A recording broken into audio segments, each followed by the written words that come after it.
Well, would you ever wonder it? We have managed to reconvene for the first time this season without having to wait a month to do an episode. But let me not pretend, people. This only happened because Pete messaged me and reminded me that I'd agreed that I would do this after the Chesterfield game, because I had, of course, completely forgotten that I'd promised that we'd do another deep dive in 2 weeks' time. So welcome to another episode of the Deep Dive. I'm your host from Bromley with Love, Mashal St. Patrick here. And with me as ever is my erstwhile colleagues, Peter Etherington and Colin Head. And we're here to chop it up. Since the last time we spoke, Bromley have played 2 league games. It was supposed to be 3, but Oldham was called off, postponed. Quite a few games have been postponed across the country, never mind in League 2. So Bromley have only played Tranmere away last week. That was a 2-0 victory. And then yesterday, Bromley also went away, this time to Chesterfield, and returned with a 0-0 draw. So 4 points from 6. And they actually have stretched their lead at the top of League 2, because Swindon, who are in second, fell by 3-2 at home to Salford City. So Bromley, at the time of recording, are 6 points clear in League 2. Having played 1 game more than second, third, and fourth. Just to clarify, Swindon are second on 46, Walsall are third on 46, and Salford City are fourth on 46. So Bromley are 6 points clear of 3 teams, having played 1 game more than all of them. Right, chaps, let's get straight into it. Pete, I'll go to you. A synopsis, if you can, of the last 2 games in terms of your feelings and thoughts on it. 4 points from 6, 2 clean sheets, I should also point out. 2-0 win at Tranmere, 0-0 draw at Chesterfield. I mean, the Chesterfield, just because it's the most recent. I watched that in Broomfield. So it was good atmosphere. If you've never been down to Broomfield for a game before, give it a go. It's good fun, and I think the more people that go, the better the atmosphere will be. But that felt like the right result, and it felt like the result the club would have taken it, Andy Woodman would have taken it, beforehand. But it's always that, you missed the penalty, it feels gutting, but I don't think Bromley would have deserved it necessarily. It's the kind of game that they might have nicked a result from, because they just seem to be doing that this season. But they probably wouldn't have deserved it. And then going, Tranmere, when you beat a team 2-0 away from home, yes, Tranmere are struggling a little bit this season, but they're still a big club with big expectations, among the fans at least, and they're underperforming, and it's a shame to see that. But Bromley can only play what's in front of them, and they can only face up to just looking after their own business, and they did that really well, and that's fantastic to see. Cole, if we pivot to Chesterfield, because that's the most recent one, was quite interesting to me. So Tony Fletcher wrote on the Bromley Facebook group, I saw that earlier today. He said, if people are quibbling about Bromley coming back from a draw at Chesterfield and thinking, why didn't we win that game? Then it really does showcase where Bromley are now at. And I make Tony right with that comment, because but for a Nicky Kabamba penalty being saved, right, we would have been looking at 6 from 6, and Bromley would be 8 points clear with a game, having played a game more, right? But this is possibly the first, and I think this is really important to stress, Cole, that in Bromley's exponential rise since Andy Woodman's become manager of Bromley, this is the first time where I think I can safely say that Bromley are better than Chesterfield. And the reason why I stress that is because we have kind of been riding Chesterfield's coattails for the last 4 seasons. As they've progressed, we've kind of just been there like an annoying gnat, just chipping away at them, going, we're still here, guys, we're still here. And as they've got promoted, we've followed them. As they've reached the playoffs, we've reached the playoffs. They came up last season with us. They came 7th. We were just a couple places behind them and a couple points behind them. This season's the first time I've looked at it and gone, wait, we're better than Chesterfield? What do you think, Cole? Yeah, I think it's a really good point. I mean, I was happy with getting the point up there. Definitely would have settled it before the game. And obviously we could have won it, but at the same time, I don't think we deserved to win it. But yeah, I I looked at the teams yesterday, and your points, I agree with your point exactly. It's the first time I've looked at the two teams and not thought, oh, blimey. It was the first time I thought, actually, no, we are, like, as good, if not better than them. And that's the first time, because normally you look at their squad and think, wow, like, we're doing so well to be competing with these guys. But, our squad at the moment, you have to pinch yourself really at this. And the strength in depth that we have as well is quite something, really. Pete, I wrote in the match review that I've done for the From Bromley with Love website. I wrote that, and again, obviously a lot of our focus will be on Chesterfield because it literally was in the last 24 hours or so. But it was a weird game yesterday because we had more shots on target, but I didn't think we were all that fluent going forward. It felt like a bit of a subpar day at the office. And I wrote about how they tried to swap Pinnock and Corey Whiteley around. Cheek wasn't really getting chances yesterday.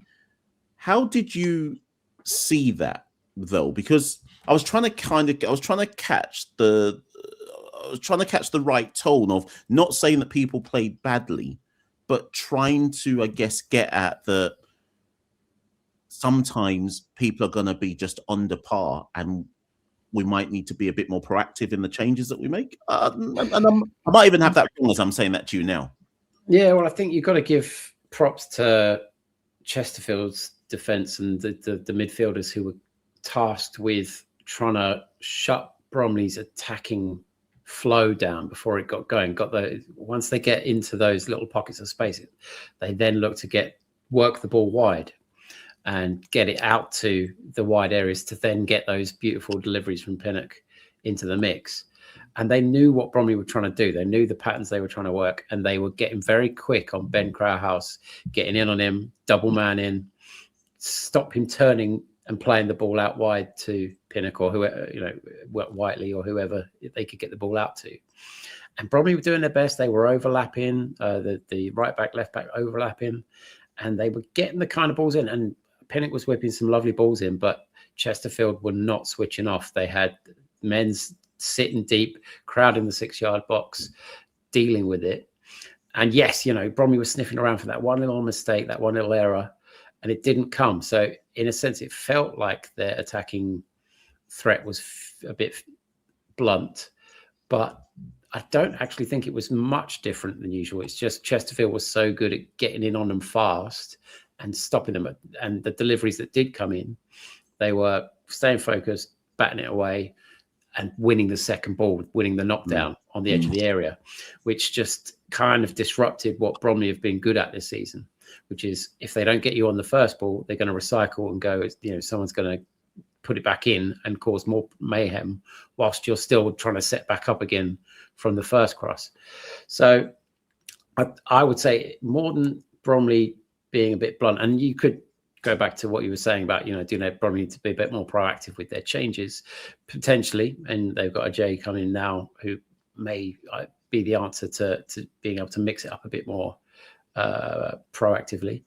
But yeah, I think Chesterfield, whilst it would be difficult to say they did a number on Bromley, given the amount of chances Bromley managed to create, they were certainly more switched on than other teams have been this season. Yeah, that's a good point. I like how you put that. And Cole, I mean, the flip side to that is if Chesterfield had to work that hard to make sure Bromley couldn't play, it almost ends up nullifying Chesterfield's ability to then play themselves, right? And I spoke to Kurt, who I tend to do some stuff with before every Bromley and Chesterfield game, and we were speaking at half time. And he said to me, sorry, for those who don't know, Kurt, who works for 1866 Sport that cover Chesterfield extensively. And he said to me, I haven't seen a Bromley Chesterfield game that's been this scrappy before. Normally, like it's a hammer and tongs, both sides going at it. And he was like, both sides are basically nullifying the other. And it's turned into a bit of a scrap fest. And I said to him at half time that if Chesterfield score first, they win. If Bromley score first, they win. And it felt like one of those games, right? Where it's like one goal. And actually, we got the one chance. It was the penalty and it didn't go in. But it always had that sense of one goal's gonna win this, but will anyone get it? Or what do you feel, Colin? Yeah, I felt the same. Scrappy was a word when I was doing notes for my report. Scrappy was a word that I used for the first half. We probably had the better of it. Their keeper had a very solid game. Penalty save as well, obviously. But in general, I thought he was really solid. When we were putting balls into the box, he coped with them a lot better than most keepers up this season. But yeah, it was scrappy, and we probably did nullify each other. Second half, I thought Chesterfield were probably better than us until we made the changes. And then final 10 minutes, I thought we could have won it. And then obviously after we've missed the penalty, the 5 minutes injury time was basically us just defending and trying to hold on to the point. But we did, without ever looking in too much trouble. I can only think of one really, really good opportunity Chesterfield had. So we probably did nullify each other. I definitely thought a point was a fair result for both teams. Pete, as a member of the Goalkeepers Union, I highlighted that Sir Grant Smith has 9 clean sheets this season, and we have to remember that he actually was dropped. So he didn't play for 4 games or something to that effect. It was 4 or 3, if I remember right. I don't know how many of them were league games, but at least 2 might have been league games, right? So he's got the second most clean sheets in the league this season. And last time we recorded an episode, we were talking about our top 3 players of the season. No one's going to mention Grant Smith, right? If we end up getting promoted this season, whether first, second, or third, let's just say it happens, right? Chances are, if it happens, Grant Smith is probably going to end up with, he'll either be the keeper with the most clean sheets in the league or at least second, because it will just track that way if we end up getting promoted. But not one Bromley fan will have him in their top 3 for player of the season. Make sense of that? Yeah, well, I mean, to put that in context, 9 clean sheets puts him among the best goalkeepers, clean sheet wise in the UK. Only 2 goalkeepers have got more clean sheets. Raya in the Premier League, and I forget the name of the player in League 2. I want to say Hudson or something. Hudson, yeah. Yeah, they've got 10 clean sheets. The rest, there's a grouping of goalkeepers in League 2 mostly. Actually, funny, I've got 9, and it's when you can also say that he's had a good defence in front of him, which helps because Bromley's defence have been pretty stingy this season with what they've let through, which helps to keep his afternoons relatively simple. But when he's called upon, he's been, as with yesterday, just going about his business is exactly as you would expect a goalkeeper of his quality to do. And the reason he was taken out for a bunch of games is he'd let his standards slip. And that was a difficult period for Bromley in general. There was an undercurrent of poor performance. And I think, he took the blame for a little bit of that and had his run on the bench. But I think, he's done exactly what Andy Woodwin would have wanted him to do: turn a corner, reset his levels, and build again. Wow, to put up that many clean sheets is fantastic. But as you say, fans at the end of the season, they're going to be looking at Pinnock, they're going to be looking at Cheek and the usual suspects. But it all starts from the number 1. Colin, we've had a lot of good keepers actually. When I think of Bromley teams that I've seen over the years, the one position we've been blessed in, generally speaking, has been goalkeeper, right? Yeah. And for any Bromley fan listening who's been there long enough, I'll just start saying some names straight off the top of my head. Wes Fodringham on loan was sensational as a 19-year-old, I think he was. Joe Welsh came in at a very important time in the history of the football club when we were all over the place as a team. Yeah. Andy Walker served Bromley admirably, part of a promotion team as well. The older school fans who are more old school than me will always say Curtis Hayes when they talk about good goalkeepers.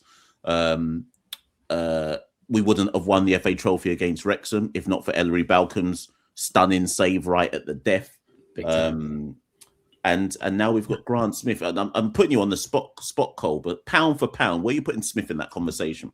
Yeah, it's funny enough. I was thinking about this the other day. He's right up there. He's right up there, if not because of the level we're playing at. I guess that makes him the best. But then we've had others that were a lot busier than him because our defences certainly weren't as good in the past. But yeah, he's definitely right up there. And I think he might. Obviously, he was Player of the Year last year, right? Yeah. Yeah, I think he might come into the reckoning again, depending on the running, because I think we might be relying on him a bit more. We're going to come under more pressure, I would imagine, in the final kind of third of the season. So he might get noticed a bit more in the running, you know? For sure. Obviously, like the next game ahead, it's Swindon. So we actually got two games we've got Swindon on the Saturday, and then we got Crewe Alexandra on the Tuesday before we go to Gillingham. So actually, it's an interesting stretch of three there. So Swindon at home on Saturday, Crewe at home on the Tuesday, and then Gillingham away. Is that an early kickoff, Gillingham? No, it can't be. Not at the moment. And then Gillingham away on the following Saturday. Let's talk about Swindon, because that's the big one. First versus second on paper. It's likely, I'd imagine, to get a fair bit of press around it because it's first versus second.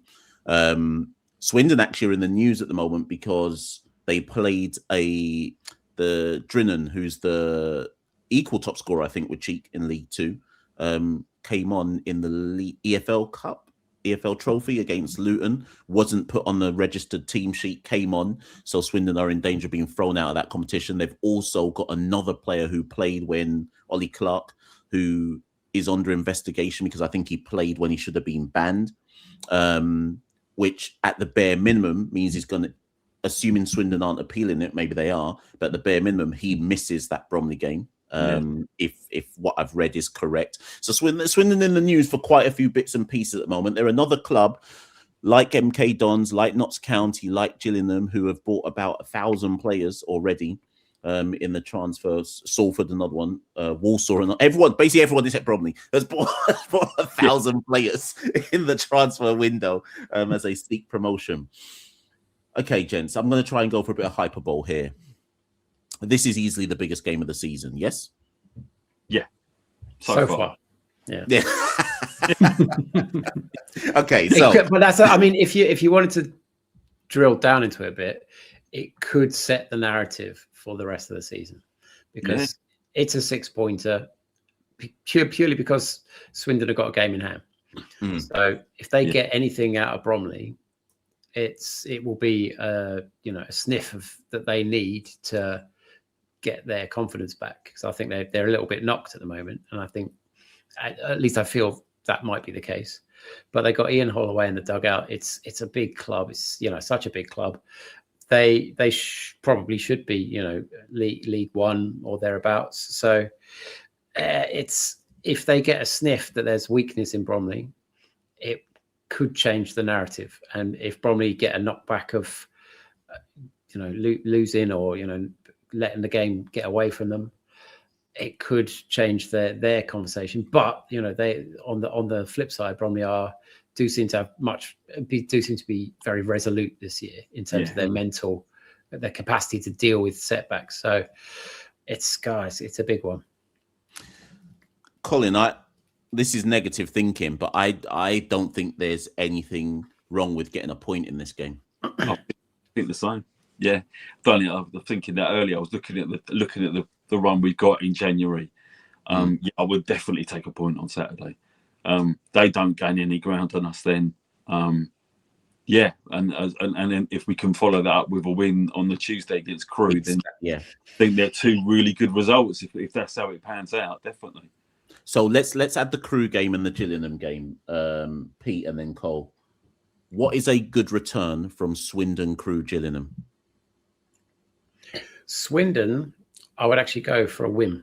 I don't know what it is, but I've just got a funny feeling Bromley will nick it. Crewe, actually, I would say would be the tricky one. Again, they're a team that's trying to push towards the playoffs. I mean, they've had a difficult season, so they're in patches, but they're sort of one of those patchy teams. And then Gillingham, again, I think there's going to be a lot of needle in that game. Gillingham, Bromley, Gillingham 1, Gillingham 1, Bromley 1. I just think it's probably going to end up in a draw, and that's my guess. So what you're saying? 5 points from 9. I think so. Yeah. So that's what you think. But That's what what do I you think is it? What do you think we should be aiming for? Is 5 points from 9 an acceptable? It would be interesting to see what Woodland's got on his chart. He's charting all these things, but I would imagine that he's probably aiming for something similar. Would be my guess. He might, if he watches this, he might be sitting there shaking his head, but that would be what I would imagine he would be going for. So I've got 6. I've got 6 from 9. I think he'd rather take 2 wins and a defeat than a win and 2 draws. However, whichever order they come in, I think he'd rather take the 6. Well, anyone would rather take 6 over 5, but I think what I'm trying to say is I think he'd rather take 2 wins and a defeat than staying unbeaten. If that makes sense, but that makes it sound like it's easier said than done. And actually, what I will say, Pete, and where I catch your drift here is, the only concern I have about that Crewe game is we are going to give so much into that Swindon game that I don't. In fact, let me see who Crewe have got on the Saturday. I just worry about the impact of then having to go. Actually, Crewe are away at Notts County, who obviously are also in the playoffs as well. So actually, that kind of changes some of my thinking in so much as they've, in essence, Crewe have to go away to 2 of the playoff teams or 2 of the top 7. So you could argue that they're in a bit of a bind as well. But we're at that point of the season. Cole, what's acceptable? How many points? I was the same as Pete. I'd set 5 out looking at those 3 games. I'd take draw Swindon, draw Gillingham, beat Crewe. I'd imagine, an acceptable return is 5, but I reckon you're right. I think Andy Woodman will be targeting 6. We don't want to lose to Swindon, but if you're going to lose to Crewe, then you need to follow that up with a win at Gillingham. So, and then similarly, if we lost to Swindon, you'd want to win at Crewe and then at Gillingham. You've got to either way. If there's ever a defeat, you've got to follow it up with a win because otherwise, all of a sudden, everybody starts to sneak up on you. Yeah. Okay, gents. This is always going to be a bit of a quicker one because we've actually reconvened more in a more frequent time period. So I'll end with this. The team for the last however many weeks has pretty much written itself now. Give or take, unless somebody Carl Cameron's come in, I think twice when there's been like a bit of a niggle. Whether you think he came in for Deji once, came in for Omar another time. Will Hondermark came in for Tranmere away, I think it was, for Ben Crowhouse. But the team has pretty much written itself over the last 13 games or so. It pretty much is Smith, Eiffel, Deji, Omar, Idris. Jude has now got back in the team. So Jude and Ashley, Corey, Ben, Pinnock, Cheek. Yeah. As we go into Swindon, and the only reason I ask you this question is because when I put my team down for Chesterfield, I just naturally assumed we'd sacrifice Ben Crowhouse for Will Hondermark because it was away at Chesterfield, and it's like, you know what, dogs of war, we're away from home, go at it, go bite and get amongst it. And actually, we started with Crowhouse, and that surprised me. Swindon at home. The only argument I think we've got here is, do we start with Crowhouse or do we start with Will Hondermark? Cole, you first. Swindon at home, I think we probably start with Crowhouse. I'll just add something. Yesterday was the first time I saw 1 or 2 players starting to look like they might be carrying a few knocks. Omar had a problem with his shoulder. In the first half. Ashley Charles seemed to have a problem, I think like a groin problem. So I was thinking, this might be the time where we're going to start to have to look to maybe rotating a bit more. But yeah, I would say at home, looking to go at them, I think we probably start with Crowhouse against Swindon. Pete? Well, I suppose it will depend. I think it will depend on what they've been analysing and looking at Swindon's videos, looking at how they play, looking at where they are most dangerous or where they try to play out. So if it's useful to have Hondermark's kind of energy and then bring on Crowhouse later on to sort of get a bit techie, then I would do it, grind them down, because that was working earlier in the season, was like grinding them down with the Dogs of War, then bringing on the techie boys to get at them. That might be the way to go this time around. Obviously, it'll depend on how Swindon play, which areas they try to play through, and where you can be most effective in sort of nullifying that. So yeah, it'd be interesting. I think Bromley a bit just going back to Chesterfield for 1 second, that probably a bit disappointed that they didn't get anything out of the high press when Chesterfield were trying to play out from the back. They didn't get. They got close to almost turning the ball out, or almost forcing a mistake, but in the end, Chesterfield just started lumping it long. And I would have to check up on how Swindon play, but I think they're a possession team. Yeah. So that's the other reason why I think they may be thinking about Hondermark here. Yeah, and just trying to make the most of that press that forced a mistake, because that could be the fine margin that makes the difference. Yeah. Well, listen, gents, and to those who've been listening to this feels like a super quick episode. Normally we go about 20 minutes longer, but apparently we're doing these more frequently. So people don't fear. There will be another one soon. And actually, I should just give you a bit of a sneak peek.